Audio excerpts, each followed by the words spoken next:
नमस्कार दोस्तों, आप सभी का हमारे YouTube channel success life plan पर हार्दिक स्वागत है। आज मैं प्रीवियस ईयर में पूछे गए क्वेश्चनों की बेहतरीन क्लास लेकर आया हूं, तो सारे बच्चे जल्दी से लाइव जुड़ जाएंगे। और जो बच्चे रीट की तैयारी करें उनके लिए सेशन बहुत ही शानदार होने वाला है, क्योंकि इस क्लास से रीट आपके रीट में बहुत सारे क्वेश्चन छपने वाले हैं। तो सारे बच्चे एंड तक बने रहेंगे। और जो 25 क्वेश्चनों की क्लास होगी उसमें आप एंड में कमेंट करके बताओगे कि आपके 25 में से कितने क्वेश्चन करेक्ट हो रहे हैं। चलो अपनी आज की क्लास को स्टार्ट करते हैं। और पहला प्रश्न आपके सामने, राजस्थान में संभागीय आयुक्त व्यवस्था को कब पुनर्जीवित किया गया था? यानी कि राजस्थान में जो संभागीय व्यवस्था है उसको कब पुनर्जीवित किया गया था?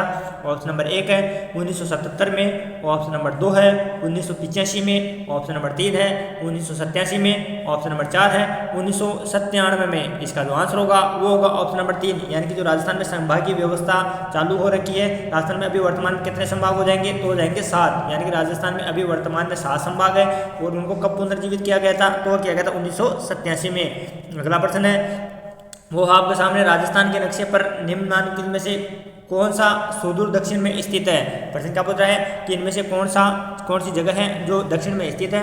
ऑप्शन नंबर 1 है मेड़ता सिटी, ऑप्शन नंबर 2 है सोजत, ऑप्शन नंबर 3 है मारवाड़, ऑप्शन नंबर 4 है राजसमंद। आप सभी को अपने अपने आंसर कमेंट बॉक्स में बताना है। और जिन बच्चों ने ऑप्शन नंबर 4 बताया राजसमंद, वो इस क्वेश्चन का करेक्ट आंसर हो जाएगा। यानी कि राजस्थान के जो सुदूर दक्षिण में कौन सा जिला स्थित हो जाएगा इन चारों में से? तो हो जाएगा राजसमंद। अगला प्रश्न आपके सामने वो है, क्षेत्रफल की दृष्टि से निम्न में से देश का सबसे बड़ा राज्य कौन सा है? प्रश्न क्या पूछ रहा है कि निम्न में से कौन सा क्षेत्रफल की दृष्टि से देश का सबसे बड़ा राज्य हो जाएगा?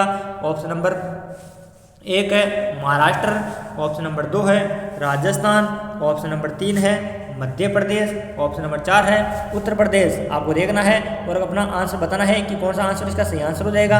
तो जिन बच्चों ने ऑप्शन नंबर 2 बताया है उनका आंसर सही है। यानी कि इसका आंसर क्या है? तो वह राजस्थान जो क्षेत्रफल की दृष्टि से भारत का सबसे बड़ा राज्य हो जाएगा। अगले प्रश्न में चलते हैं। तो इसमें बताना आप सभी को कि जैसलमेर के निकटवर्ती क्षेत्र की शैली क्या कहलाती है? प्रश्न है जैसलमेर के निकटवर्ती क्षेत्र शैली की जो शैली है वह क्या कहलाती है? ऑप्शन नंबर 1 है मल्लानी आगन्य, ऑप्शन नंबर 2 है रायलो समूह है, ऑप्शन नंबर 3 है जुरासिक बालूका स्तूप, ऑप्शन नंबर 4 है अजबगढ़ समूह। सारे बच्चे कमेंट में अपने आंसर बताएंगे। और जिन बच्चों ने ऑप्शन नंबर 3 बताया है जुरासिक बालूका पत्थर, वो उन बच्चों का राइट आंसर है। यानी कि जैसलमेर के निकटवर्ती क्षेत्र की जो शैलें हैं वह जुरासिक बालूका पत्थर के नाम से जानी जाती है। अब इसमें बताओगे सारे के सारे कि राजस्थान में किस अंचल को बांगर प्रदेश भी कहा जाता है? क्या पूछ रहा है कि राजस्थान का जो बांगर प्रदेश है वो किसे कहा जाता है? इसमें जो बांगर प्रदेश में जिले आते हैं वो आते हैं सीकर, चूरू और झुंझुनू। अब आपको पहचानना है और बताना कि किस जिले में स्थित है। ऑप्शन नंबर 1 है हाड़ौती अंचल में, ऑप्शन नंबर 2 है शेखावाटी अंचल, ऑप्शन नंबर 3 है माही मैदान को, ऑप्शन नंबर 4 है बनास बेसिन को। आपने बच्चों ने कमेंट भी कर दिया होगा। और जिन बच्चों ने ऑप्शन नंबर 2 बताया शेखावाटी अंचल, वो उन बच्चों का राइट आंसर है। यानी कि बांगर प्रदेश के नाम से कौन जाना जाएगा? तो हो जाएगा शेखावाटी अंचल। अब इसमें बताओगे कि अरावली श्रेणी का निम्नलिखित में से उच्चतम भाग कहाँ पर स्थित है? क्या पूछ रहा है कि जो अरावली श्रेणी है उसका उच्चतम भाग है वो कहाँ पर स्थित है? ऑप्शन नंबर 1 है उदयपुर में कुंभलगढ़ और गोकुंदा के बीच, ऑप्शन नंबर 2 है हाड़ौती पठार से कोटा तक, ऑप्शन नंबर 3 है उत्तरी राजस्थान, ऑप्शन नंबर 4 है नाहरगढ़ से जयगढ़ तक। सभी बच्चे कमेंट में अपने अपने आंसर बताएंगे, क्योंकि ये रीट की दृष्टि से मोस्ट इंपॉर्टेंट है। सारे क्वेश्चन आपके लिए मोस्ट इंपॉर्टेंट है, स्किप नहीं करना है आपको एक भी क्वेश्चन को। और एंड में बताओगे आप कि आपके कितने क्वेश्चन करेक्ट हुए हैं। तो इसका जो आंसर होगा वो उदयपुर से कुंभलगढ़ के और गोकुंदा के बीच है, वह अरावली श्रेणी का उच्चतम भाग हो जाएगा।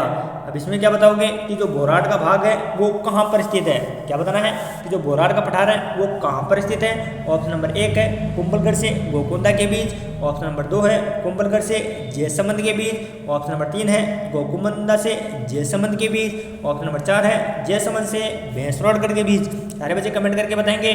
और जिन बच्चों ने ऑप्शन नंबर 1 बता चुके हैं उनका आंसर सही है, उनको शाबाश। जो बोराट का पठार है वो कुंभलगढ़ से गोकुंदा के बीच स्थित हो जाएगा। अरावली पर्वत श्रृंखला की सबसे ऊंची चोटी गुरु शिखर राजस्थान के किस जिले में स्थित है? यानी राजस्थान के उस जिले का नाम बताना है जहां पर गुरु शिखर स्थित है। ऑप्शन नंबर 1 है बीकानेर, ऑप्शन नंबर 2 है पाली, ऑप्शन नंबर 3 है जोधपुर, ऑप्शन नंबर 4 है माउंट आबू। यानी कि राजस्थान का वह कौन सा शहर हो जाएगा? तो हो जाएगा ऑप्शन नंबर 4 माउंट आबू। यानी कि माउंट आबू जो सिरोही में स्थित है वहां पर राजस्थान की सबसे ऊंची चोटी गुरु शिखर स्थित हो जाएगी। राजस्थान का कौन सा भौतिक प्रदेश खाद्यान्न का कटोरा भी कहा जाता है? क्या बताना है कि राजस्थान का कौन सा भौतिक प्रदेश है जो खाद्यान्न का कटोरा भी कहा जाता है? ऑप्शन नंबर 1 है अरावली पर्वत श्रेणी प्रदेश, ऑप्शन नंबर 2 है पूर्वी मैदानी प्रदेश, ऑप्शन नंबर 3 है बनास बेसिन, ऑप्शन नंबर 4 है दक्षिणी पूर्वी पठारी प्रदेश। सारे बच्चे कमेंट में अपना आंसर देंगे और जिन बच्चों ने ऑप्शन नंबर 2 बताया पूर्वी मैदानी प्रदेश वो उनका सही आंसर है, यानी कि जो पूर्वी मैदानी प्रदेश है उसे खाद्यान्न का कटोरा भी कहा जाता है। जलवायु की दृष्टि से अधिकांश राजस्थान कहाँ पर स्थित है? क्या पूछ रहा है प्रश्न कि जलवायु है उसकी दृष्टि से राजस्थान कहाँ पर स्थित है? ऑप्शन नंबर 1 है उपोष्ण कटिबंध में, ऑप्शन नंबर 2 है उष्ण कटिबंध में, ऑप्शन नंबर 3 है शीत कटिबंध में, ऑप्शन नंबर 4 है शीतोष्ण कटिबंध में। सारे बच्चे कमेंट में जल्दी जल्दी आंसर बताएंगे और एंड में बताएंगे कि आपके 30 में से कितने क्वेश्चन करेक्ट हो रहे हैं। तो जिन बच्चों ने इसका आंसर ऑप्शन नंबर 1 बताया उनका आंसर सही है, यानी कि जलवायु की दृष्टि से अधिकांश राजस्थान उपोष्ण कटिबंध में स्थित है। राजस्थान को सूखे से निपटने हेतु नोडल विभाग कौन सा है? यानी कि जब राजस्थान में सूखा पड़ता है तो उसे निपटने के लिए कौन सा नोडल विभाग बनाया गया है? ऑप्शन नंबर 1 है जल संसाधन विभाग, ऑप्शन नंबर 2 है आपदा प्रबंधन एवं राहत विभाग, ऑप्शन नंबर 3 है ऊर्जा विभाग, ऑप्शन नंबर 4 है आयोजना विभाग। सारे बच्चे बताएंगे और जिन बच्चों ने ऑप्शन नंबर 2 बताया है आपदा प्रबंधन एवं राहत विभाग वो इस क्वेश्चन का करेक्ट आंसर है, यानी कि राजस्थान को सूखे से निपटने के लिए आपदा प्रबंधन एवं राहत विभाग बनाया गया है। राजस्थान के रेतीले शुष्क मैदान तथा अर्ध शुष्क संक्रमणकालीन मैदानों को कौन सी संवर्षा रेखा अलग करती है? इंपॉर्टेंट कर लेना इस क्वेश्चन को, यह प्रश्न आपको कंफर्म देखने को मिलेगा कि राजस्थान के रेतीले शुष्क मैदान तथा अर्ध शुष्क संक्रमणकालीन मैदानों को कौन सी संवर्षा रेखा अलग करती है? ऑप्शन नंबर 1 है 10 सेंटीमीटर, ऑप्शन नंबर 2 है 50 सेंटीमीटर, ऑप्शन नंबर 3 है 25 सेंटीमीटर और ऑप्शन नंबर 4 है 25 सेंटीमीटर। तो इसका जो आंसर होगा वो होगा ऑप्शन नंबर 4 25 सेंटीमीटर, जो राजस्थान की रेतीले शुष्क मैदान और अर्ध शुष्क संक्रमणकालीन मैदानों को 2 भागों में विभाजित करती है। राजस्थान में होने वाली वर्षा के लिए उत्तरदायी ग्रीष्मकालीन मानसूनी पवनें किस महासागर से आती है? क्या पूछ रहा है कि राजस्थान में जो ग्रीष्मकाल से मानसून से वर्षा होती है वो किस महासागर से आती है? ऑप्शन नंबर 1 है प्रशांत महासागर से, ऑप्शन नंबर 2 है हिंद महासागर से, ऑप्शन नंबर 3 है अंटार्कटिक महासागर से, ऑप्शन नंबर 4 है आर्कटिक महासागर से। कमेंट में बताना आपको अपना आंसर कि कौन सा इसका सही आंसर हो जाएगा। तो इसका जो आंसर होगा वो होगा ऑप्शन नंबर 2 हिंद महासागर, यानी कि जो ग्रीष्मकाल में बारिश होती है वो हिंद महासागर से आती है। निम्नलिखित जिलों में से किस जिले में अधिकतम वर्षा होती है? इंपॉर्टेंट है क्वेश्चन भी कि राजस्थान का कौन सा जिला है जहां पर अधिकतम वर्षा होती है? इन चारों ऑप्शनों को देखकर आपको बताना है। ऑप्शन नंबर 1 है जोधपुर, ऑप्शन नंबर 2 है अजमेर, ऑप्शन नंबर 3 है बीकानेर, ऑप्शन नंबर 4 है सीकर। सभी बच्चे बताएंगे कि राजस्थान के इन चारों में से कौन सा जिला है जो सर्वाधिक वर्षा प्राप्त करता है, तो वो कौन सा हो जाएगा? वो हो जाएगा अजमेर, यानी कि अजमेर राजस्थान में सर्वाधिक वर्षा प्राप्त करने वाला जिला हो जाएगा इन चारों में से। और वैसे पूछे तो वैसे झालावाड़ हो जाएगा। इसमें क्या बताना आपको कि राजस्थान में पश्चिमी विक्षोभों से वर्षा किन महीनों में होती है? क्या पूछ रहा है प्रश्न? राजस्थान में जो पश्चिमी विक्षोभ है उससे वर्षा किन महीनों में होती है? ऑप्शन नंबर 1 है जुलाई और अगस्त में, ऑप्शन नंबर 2 है अप्रैल और मई में, ऑप्शन नंबर 4 है सितंबर और अक्टूबर में, ऑप्शन नंबर 4 है दिसंबर और जनवरी में। सारे बच्चे कमेंट करें। सभी बच्चों ने बताया ऑप्शन नंबर डी दिसंबर और जनवरी, तो उन बच्चों को शाबाश, उनका आंसर सही है, यानी कि पश्चिमी विक्षोभों से राजस्थान में जो वर्षा होती है वो होती है दिसंबर और जनवरी में। तापमान एवं वर्षा के आधार पर राजस्थान को कितने जलवायु प्रदेशों में बांटा जा सकता है? प्रश्न इंपॉर्टेंट है कि तापमान एवं वर्षा के आधार पर राजस्थान को कितने जलवायु प्रदेशों में बांटा जा सकता है? ऑप्शन नंबर 1 है 2, ऑप्शन नंबर 2 है 3, ऑप्शन नंबर 3 है 4, ऑप्शन नंबर 4 है 5। सभी बच्चे कमेंट में अपना आंसर बताएंगे और जिन बच्चों ने ऑप्शन नंबर 4 बता दिया है उनका आंसर सही है, उनको शाबाश, यानी कि तापमान एवं वर्षा के आधार पर राजस्थान को 5 जलवायु प्रदेशों में बांटा जा सकता है। कोपेन के जलवायु वर्गीकरण के अनुसार जालौर, सीकर, नागौर और झुंझुनू निम्नलिखित में से किस जलवायु प्रदेश में शामिल है? क्या पूछ रहा है प्रश्न कि जो सीकर, जालौर, नागौर और झुंझुनू है वह जलवायु प्रदेश में कौन से में सम्मिलित है? ऑप्शन नंबर 1 है BWSW में, ऑप्शन नंबर 3 है BSHW में, ऑप्शन नंबर 3 है BWKW में, ऑप्शन नंबर 4 है BSKW में। सारे बच्चे बताएंगे इसका आंसर क्या होगा, और जो इसका आंसर होगा वो होगा BSHW, यानी कि जालौर, सीकर, नागौर और झुंझुनू है वह BSHW में आते हैं। जाखम एक सहायक नदी है। क्या बताना आपको कि जो जाखम नदी है वह किसकी सहायक नदी है? ऑप्शन नंबर 1 है लूणी की, ऑप्शन नंबर 2 है बनास की, ऑप्शन नंबर 3 है माही की, ऑप्शन नंबर 4 है साबरमती की। आपको बता देना है कि जाखम किसकी सहायक नदी हो जाएगी, तो वो हो जाएगी बनास नदी की, यानी कि जाखम नदी बनास नदी की सहायक नदी है। इसमें बताओगे कि राजस्थान में निम्नलिखित में से कौन सी नदी चंबल नदी की सहायक नदी नहीं है? क्या बता रहा है कि राजस्थान में निम्नलिखित में से कौन सी नदी है जो चंबल नदी की सहायक नदी नहीं है? ऑप्शन नंबर 1 है कालीसिंध, ऑप्शन नंबर 2 है बनास, ऑप्शन नंबर 3 है पार्वती, ऑप्शन नंबर 4 है लूणी। सभी बच्चों को कमेंट बॉक्स में अपना आंसर बता देना है कि कौन सी नदी चंबल नदी की सहायक नदी नहीं है, तो वो हो जाएगी लूणी नदी। यानी कि चंबल नदी की कौन सी सहायक नहीं है, तो वह लूणी, जबकि कालीसिंध, बनास और पार्वती ये तीनों की तीनों चंबल नदी की सहायक नदियां हैं। अगला प्रश्न है वाक्कल तथा सही धारा के मिलने से जो नदी बनती है वो क्या कहलाती है? क्या पूछ रहा है प्रश्न? वाक्कल तथा सही धारा के मिलने से जो नदी बनती है वह क्या कहलाती है? ऑप्शन नंबर 1 है माही नदी, ऑप्शन नंबर 2 है साबरमती नदी, ऑप्शन नंबर 3 है पार्वती नदी, ऑप्शन नंबर 4 है बनास नदी। तो कौन सी होगी इसका आंसर? तो होगा ऑप्शन नंबर 2, यानी कि जो साबरमती नदी है वो इस क्वेश्चन का करेक्ट आंसर है। वाक्कल तथा सही धारा से मिलने वाली नदी का निर्माण क्या हो जाएगा? तो हो जाएगा साबरमती नदी। इसमें बताओगे सारे बच्चे कि निम्न में से चंबल की सहायक नदी है, यानी कि जो चंबल नदी है उसकी सहायक नदी कौन सी है? ऑप्शन नंबर 1 है बनास नदी, ऑप्शन नंबर 2 है लूणी नदी, ऑप्शन नंबर 3 है जवाई नदी, ऑप्शन नंबर 4 है माही नदी। सभी बच्चे कमेंट में अपना आंसर बता देंगे।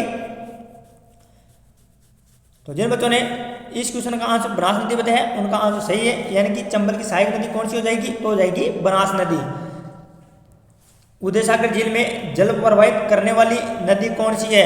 क्या पूछ रहा है प्रश्न? उदय सागर जो झील है इसे जल प्रवाहित करने वाली नदी कौन सी है? ऑप्शन नंबर 1 है पार्वती नदी, ऑप्शन नंबर 2 है कोठारी नदी, ऑप्शन नंबर 3 है आयड़ नदी, ऑप्शन नंबर 4 है गोमती नदी। आपको बता देना है कि उदय सागर झील में जल प्रवाहित करने वाली जो नदी है वह कौन सी है? तो इसका जो आंसर हो जाएगा वो हो जाएगा ऑप्शन नंबर 3, यानी कि आयड़ नदी उदय सागर झील में जल प्रवाहित करती है। निम्न में से कौन सी आंतरिक अपवाह नदी है? क्या पूछ रहा प्रश्न कि इनमें से कौन सी नदी आंतरिक अपवाह तंत्र की नदी है? ऑप्शन नंबर 1 है मीठड़ी, ऑप्शन नंबर 2 है साबी, ऑप्शन नंबर 3 है मासी, ऑप्शन नंबर 4 है सुगड़ी। सारे बच्चे कमेंट बॉक्स में इन चारों में से आंसर बताएंगे कि कौन सा आंसर इसका सही आंसर है। तो जिन बच्चों ने ऑप्शन नंबर 2 बताया है उनका आंसर सही है, यानी कि आंतरिक अपवाह की नदी कौन सी हो जाएगी? तो हो जाएगी साबी नदी। जो ऑप्शन नंबर 2 है वो इस क्वेश्चन का सही आंसर है। अगले प्रश्न में बताना आपको कि बनास नदी त्रिवेणी संगम का निर्माण करती है और उन दो नदियां बची है, उन दो नदियों का आपका बताना है कि कौन सी वो दो नदियां हैं जिनके साथ मिलकर बनास नदी त्रिवेणी संगम का निर्माण करती है। ऑप्शन नंबर 1 है बेड़च और मेलाल नदी, ऑप्शन नंबर 2 है मेनाल और गंभीरी नदी, ऑप्शन नंबर 3 है मेनाल और कोठारी नदी, ऑप्शन नंबर 4 है बेड़च और गंभीरी नदी। शाबाश, सभी बच्चों ने सही बताया। जो बेड़च और मेनाल नदी है वो इसका सही आंसर होगा, यानी कि बनास बेड़च और मेनाल मिलकर तीनों की तीनों त्रिवेणी संगम का निर्माण करती है।